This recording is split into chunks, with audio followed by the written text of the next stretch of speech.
மாவட்டத்தை எடுத்துக்கொண்டால் கன்னியாகுமரி மாவட்டம் தமிழ்நாட்டில் 100 விழுக்காடு கல்வி கற்ற மாவட்டம். இந்த மாவட்டங்களில் கல்வியாளர்கள் அதிகமாக இருப்பதனால் இங்கு தவறுகள் நடக்காமல் இருக்கின்றதா? மிக அதிகமான தவறுகள் நடக்கிறது. கொலை, கொள்ளை இது போன்ற தவறுகளும் குற்றங்களும் கூடிக்கொண்டேதான் இருக்கின்றன. அப்போது இந்த கல்வியால் என்ன பிரயோஜனம்? கல்வியை கொண்டு நாம் என்ன செய்ய முடியும்? கல்வி மட்டுமல்ல ஒரு மனிதனுக்கு முக்கியமானது. கல்வியோடு நமக்கு தேவைப்படுவது ஒழுக்க நெறிகளாகும். இந்த கல்வியை எங்கு வேண்டுமானாலும் கற்றுக்கொள்ளலாம். காசு கொடுத்தால் கல்வி கிடைக்கிறது சில இடங்களில்.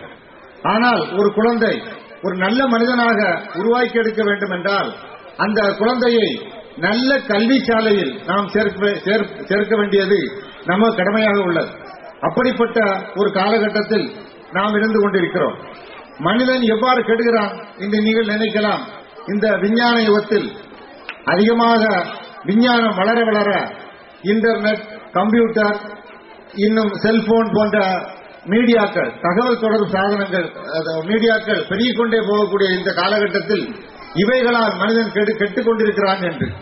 அதனால் இவைகளை நாம் தடை செய்து நிறுத்திவிட முடியாது. ஏனென்றால் விஞ்ஞான வளர்ச்சி மனிதன் தோன்றிய நாளிலிருந்து படிப்படியாக வளர்ந்து கொண்டே இருக்கிறது. இந்த காலகட்டத்திலும் கூட விஞ்ஞானம் மிக அதிகமாக வளர வளர அந்த விஞ்ஞான வளர்ச்சி மனிதனுக்கு பல வகைகளில் உபயோகமாகத்தான் இருந்து கொண்டிருக்கிறது. அதற்காக வேண்டி தற்போது நாட்டில் நடக்கக்கூடிய பல்வேறு சீர்கேடுகள், பல்வேறு மோசமான நடவடிக்கைகளுக்கு காரணமாக அமைவது இந்த தகவல் தொடர்பு சாதனங்கள். நீங்கள் கூட பத்திரிகைகள் படித்திருப்பீர்கள். கடந்த மாதம் ஒரு 9ஆம் வகுப்பு மாணவன் தனக்கு கல்வி கற்ற ஆசிரியை குத்தி கொண்டது. இது ஒரு மிக கொடூரமான சம்பவம். அவன் என்ன கல்வி கற்றான்? அவன் கற்ற கல்வி ஏன் அவனை ஒரு சிறந்த மாணவனாக ஆக்கவில்லை? அவன் கூடிய காரணம் என்னவென்றால், நான் பார்த்த 2-3 சினிமாக்களுடைய தாக்கம் எனக்கு ஏற்பட்டதால் தான் இதற்கு நான் இந்த செய்கையை நான் செய்தேன் என்று அவன் பத்திரிகைகளுக்கு அவன் பேட்டி கொடுக்கிறான். அதனால் இப்படிப்பட்ட சம்பவங்கள் அங்கொன்று இங்கொன்று நடப்பதன் காரணமாக நாம் இந்த தகவல் தொடர்பு மீடியாக்களை தடை செய்துவிட முடியுமா என்றால் நிச்சயமாக முடியாது. ஏனென்றால் ஒவ்வொரு காலகட்டத்திலும் இதற்கு இதுதான் காரணம். இதர் சினிமாவால் தான் சீரழிந்து போகிறார்கள், கம்ப்யூட்டரால் மாணவர்கள் கெட்டு போகிறார்கள், செல்போன் கொண்டு நடப்பதால் மாணவர்கள் கெட்டு விடுகிறார்கள், தொடர்கள் பார்ப்பதால் பெண்கள் கெட்டு விடுகிறார்கள் என்று பல காரணங்களை கூறிக்கொண்டே இருக்கிறார்கள். இது ஒவ்வொரு கட்டத்திலும் கூறிக்கொள்ளப்படுவதுதான். ஏனென்றால் ஆரம்பத்தில் மின்சாரம் கண்டுபிடித்த போது வில்லேஜ்களுக்கு, அதாவது கிராமங்களுக்கு மின்சாரம் வந்த போது மின்சாரத்தை தொட்டால் ஷாக் அடிக்கும், மனிதன் இறந்து விடுவான், அதனால் என்ன வீட்டுக்கு மின்சாரம் வேண்டாம் என்று சொன்னவர்கள் உண்டு. அதனால் அந்த மின்சாரம் வராமல் இருந்ததா? இந்த மின்சாரம் தட்டுப்பாடாகக்கூடிய சமயத்தில் நாம் சொல்லனா துயருக்கு ஆளாகிக் கொண்டிருக்கிறோம்.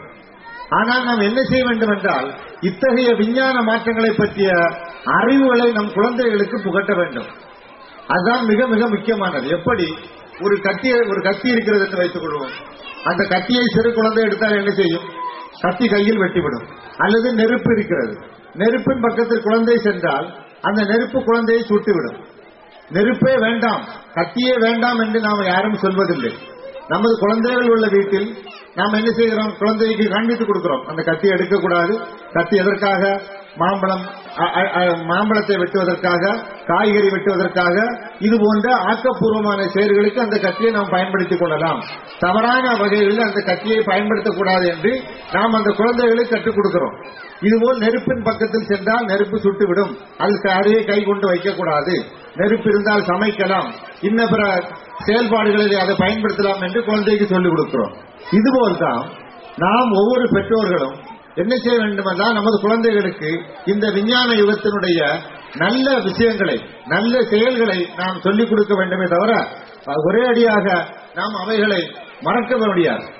அடுத்து பெற்றோர்கள், இங்கு பேசிய தாயார் அவர்கள் குறிப்பிட்டார்கள், ஒரு குழந்தையினுடைய வளர்ச்சிக்கு முக்கிய காரணம் நாங்கள் மட்டுமல்ல நீங்களும் தான் என்று. அது 100க்கு 100 உண்மை. ஏனென்றால் பள்ளிக்கூடத்தில் ஒரு மாணவன் அல்லது மாணவி இருக்கக்கூடிய நேரம் 5 மணி நேரம். ஏனைய அனைத்து நேரங்களிலும் அந்த குழந்தை எங்கு இருக்கிறது என்றால் பெற்றோர்களாகிய உங்களிடம் இருக்கிறது. உங்களுடைய ஒவ்வொரு செயல்பாடுகளும் அந்த குழந்தைகளுக்கு மனசில் பல எண்ணங்களை தோற்றுவித்து அந்த குழந்தையை எவ்வாறு செயல்பட